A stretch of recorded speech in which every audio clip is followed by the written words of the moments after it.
Hello बच्चों, मैं Mansi Sharma mission ज्ञान से स्वागत करती हूँ आप सबका राजस्थान सरकार और वेदांता के CSR इनिशिएटिव ई कक्षा में। बच्चों, आज हम एक 7वां चैप्टर शुरू करने वाले हैं जिसका नाम है द लेडी और द टाइगर, वो महिला या फिर वो टाइगर। तो एक कहानी किसके बारे में है? ये कहानी है एक राजा, उसकी बेटी और उसकी बेटी के प्रेमी के बारे में। चलो करते हैं इस कहानी की शुरुआत। पार्ट 1, तो भाग 1 है इस कहानी का, हम उसको पहले पढ़ने वाले हैं। Long long ago there lived a king. कई वर्षों पहले रहता था एक राजा, who was crude and very much like a savage, जो बहुत ज़्यादा क्या था? क्रूड था, अपरिचित था, और क्या था? सैवेज जैसा था, बहुत ज़्यादा बर्बर था। He had learned some manners. उसने सीखे थे कुछ मैनर्स, कुछ शिष्टाचार from his Latin neighbors, अपने कुछ लैटिन नेबर्स से, पड़ोसियों से। But mostly, पर आम तौर पर, he was barbaric, वो था बार्बरिक। कैसा था वो? क्रूर, loud and gruff, भद्दा और ग्रफ था, अशिष्ट था। He had none of the grace and polish of his neighbors. उस राजा के अंदर ग्रेस, सुघड़ता और पॉलिश नहीं थी जैसा कि उसके पड़ोसियों में थी। पॉलिश यानी कि शिष्टता। He was a man of great fancies. वो एक ऐसा व्यक्ति था जिसकी बहुत सारी फैंसीज थी, कल्पना शक्ति थी, एंड इवन ग्रेटर एंथुजियाज्म, और इस राजा के अंदर उससे भी ज़्यादा, उन कल्पना शक्तियों से भी ज़्यादा, ग्रेटर यानी कि बहुत ज़्यादा एंथुजियाज्म था, जोश था, उत्साह था। Because he had so much authority as a king, क्योंकि इस राजा की बहुत ज़्यादा अथॉरिटी थी, रौब था, क्योंकि ये राजा था। He was able to force, वो क्या कर सकता था? फोर्स कर सकता था, बाध्य कर सकता था। किस चीज़ के लिए? अभी जान लेंगे बच्चों कि किस चीज़ के लिए ये राजा बाध्य कर सकता था सबको। पर पहले ये सभी शब्द जिनको हमने अभी पढ़ा है, जो थोड़े से कठिन शब्द हैं, इनके मतलब दोबारा से हम याद कर लेते हैं। देखिए, क्रूड, क्रूड का मतलब क्या होता है? अपरिष्कृत। सैवेज यानी कि बर्बर। लर्न्ड यानी कि सीखा। मैनर्स, मैनर्स क्या होते हैं बच्चों? शिष्टाचार। नेबर्स यानी कि पड़ोसियों। मोस्टली, मोस्टली का मतलब जो यहाँ पर इस्तेमाल हुआ है वो है आम तौर पर। बार्बरिक यानी कि क्रूर। लाउड, लाउड का मतलब क्या होता है? भद्दा। ग्रफ, ग्रफ यानी कि अशिष्ट। ग्रेस, ग्रेस का मतलब होता है सुघड़ता। पॉलिश, पॉलिश यानी कि शिष्टता। फैंसीज यानी कि कल्पना शक्ति। ग्रेटर, ग्रेटर का मतलब क्या होता है? और अधिक। एंथुजियाज्म, एंथुजियाज्म यानी जोश या फिर उत्साह। अथॉरिटी का मतलब होता है रोब, और फोर्स यानी कि बाध्य करना। तो कई वर्षों पहले एक राजा रहा करता था जो बहुत ज़्यादा क्रूर था, बहुत ज़्यादा बर्बर था। उसमें अपने पड़ोसी राजाओं की तरह वो शिष्टाचार, वो सुघड़ता नहीं थी, वो बहुत ज़्यादा असभ्य भी था। लेकिन इस राजा की बहुत ही बढ़िया कल्पना शक्ति थी, और उस कल्पना शक्ति से भी ज़्यादा क्या था भाई? उसका रोब भी बहुत अच्छा था, क्योंकि वो राजा था। इसी कारण से वो बाध्य कर सकता था Some of these fancies, इनमें से कुछ फैंसीज, कुछ कल्पनाएं, into reality, वास्तविकता में, यानी कि वो बाध्य करके अपनी कुछ कल्पनाओं को वास्तविकता में तब्दील कर सकता था। और एटलीस्ट ही ट्राइड टू, या हम ये कह सकते हैं कि वो कोशिश करता था उनको, कल्पनाओं को तब्दील करने में वास्तविकता में। His personality was normally calm.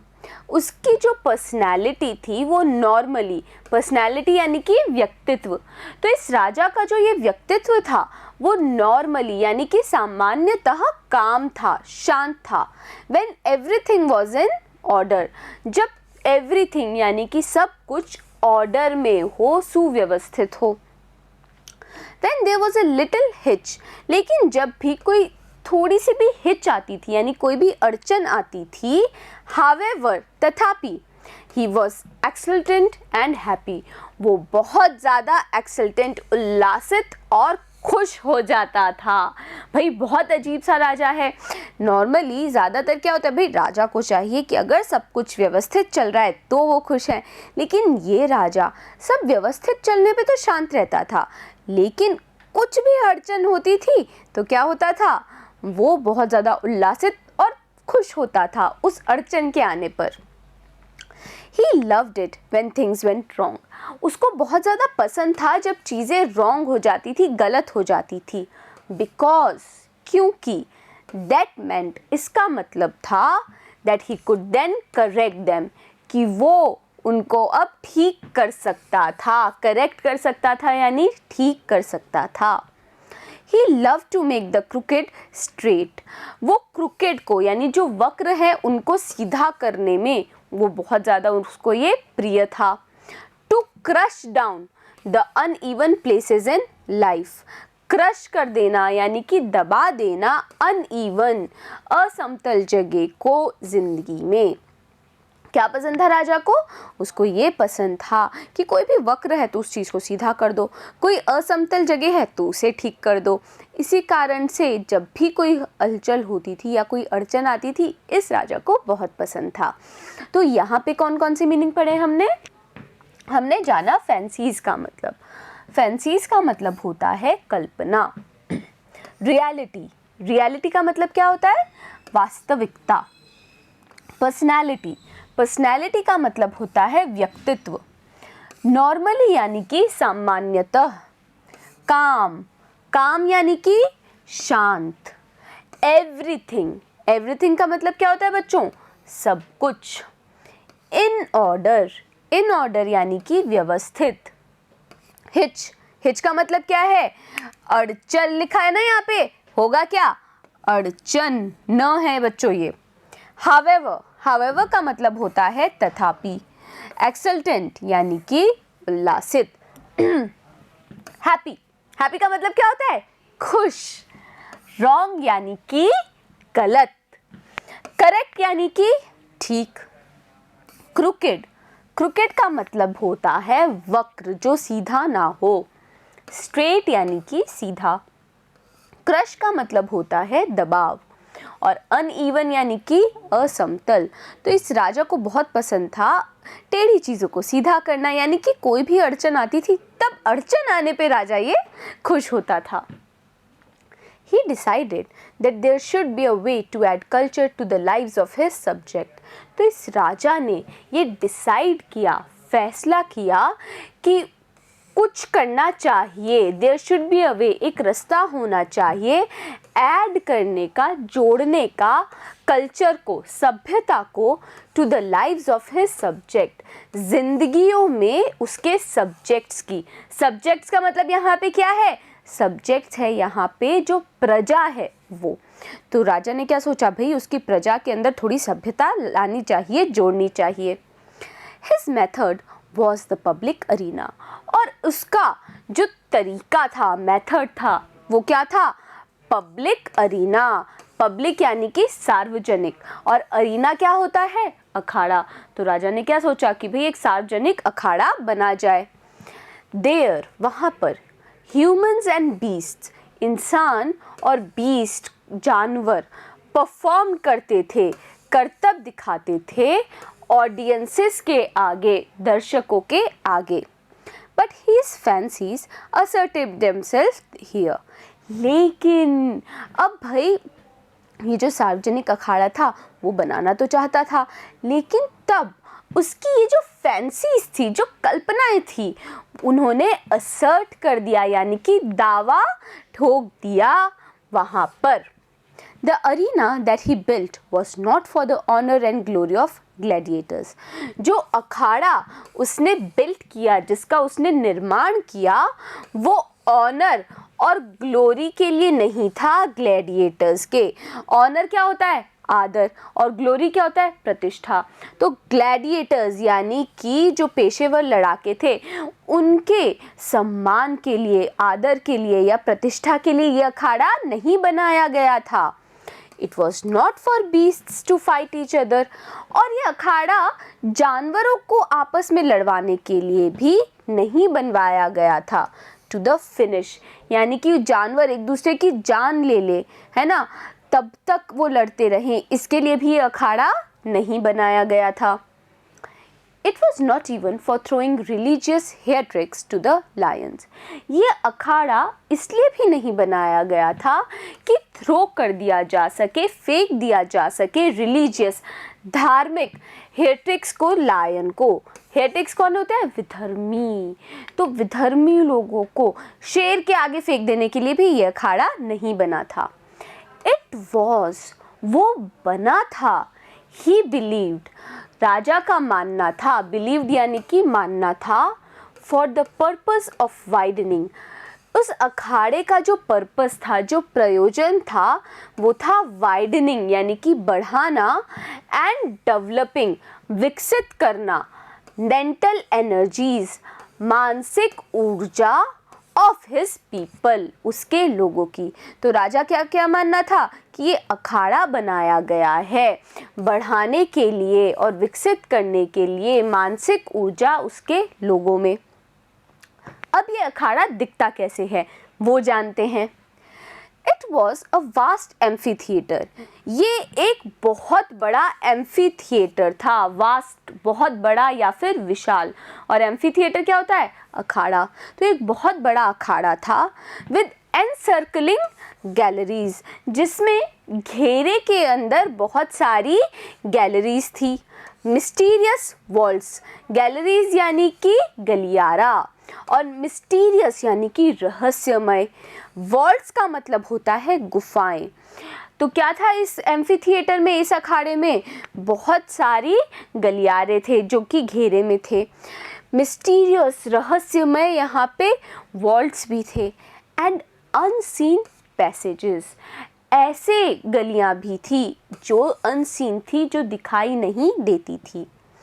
It was to be means for poetic justice.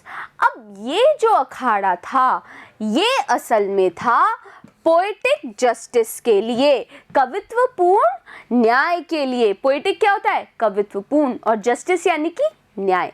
तो राजा के हिसाब से ये अखाड़ा बनाया गया था कवित्वपूर्ण न्याय के लिए।